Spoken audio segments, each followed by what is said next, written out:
বিএনপির ভারপ্রাপ্ত চেয়ারম্যান তারেক রহমান বলেছেন, জুলাই গণঅভ্যুত্থানের পর দেশের নিরপেক্ষ মানুষেরও সবচেয়ে বেশি প্রত্যাশা বিএনপির কাছে। স্থানীয় থেকে জাতীয় পর্যায়ে গণতন্ত্রের ভিত মজবুত করতে হবে।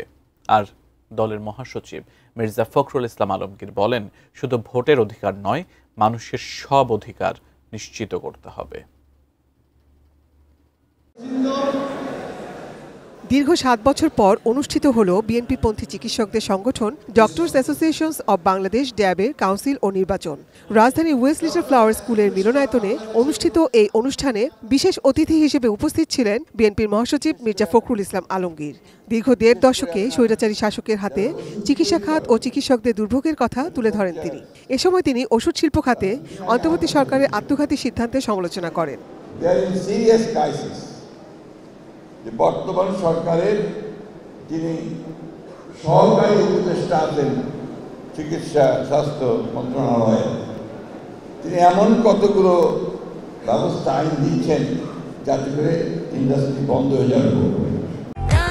প্রাণ UHT মিল্ক, শুদ্ধতায় ও মমতায় সবসময় সেরা স্বাদে।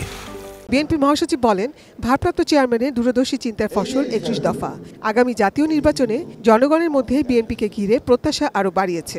বাংলাদেশে শুধুমাত্র মানুষের ভোটের অধিকার নয়, বাংলাদেশের মানুষের স্বাস্থ্যের অধিকার, বেঁচে থাকার অধিকার, ভাতের অধিকার, অন্যের অধিকার সব কিছু নিশ্চিত করতে হবে। অনুষ্ঠানে প্রধান অতিথি হিসেবে ভার্চুয়ালি যুক্ত হন দলের ভারপ্রাপ্ত চেয়ারম্যান তারেক রহমান। শুরুতেই বিএনপি চেয়ারপারসন বেগম খালেদা জিয়ার চিকিৎসা নিশ্চিত করায় তার সন্তান হিসেবে দেশের চিকিৎসকদের কৃতজ্ঞতা জানান তারেক রহমান। আমরা ওনার সন্তান হিসেবে, পরিবারের সদস্য হিসেবে যা করতে পারিনি, ওই কয়জন চিকিৎসকবৃন্দ যা করেছেন, সেই জন্য সামগ্রিকভাবে গোটা চিকিৎসক সমাজের কাছে আমরা অত্যন্ত কৃতজ্ঞ পরিবারের পক্ষ থেকে। তারেক রহমান বলেন, দেশের প্রতিটি মানুষ পরিবর্তন চায়, তাই স্থানীয় থেকে জাতীয় পর্যায়ে গণতন্ত্রের ভিত মজবুত করতে হবে। জাতীয়তাবাদী দল বিএনপির সবচাইতে বেশি সম্ভাবনা দেশ পরিচালনা করার একটি নির্বাচনের মাধ্যমে অবশ্যই।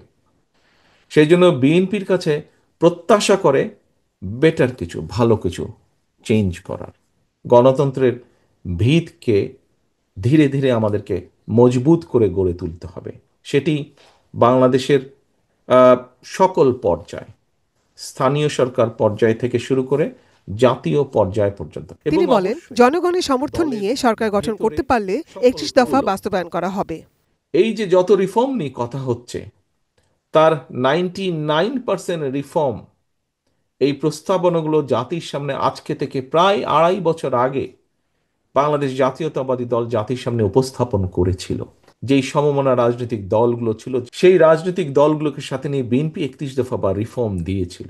আমরা সরকার গঠনে সক্ষম হলে আমাদের আপনাদের সকলের সহযোগিতা প্রয়োজন। Nazia Afrin, ATN news, Dhaka.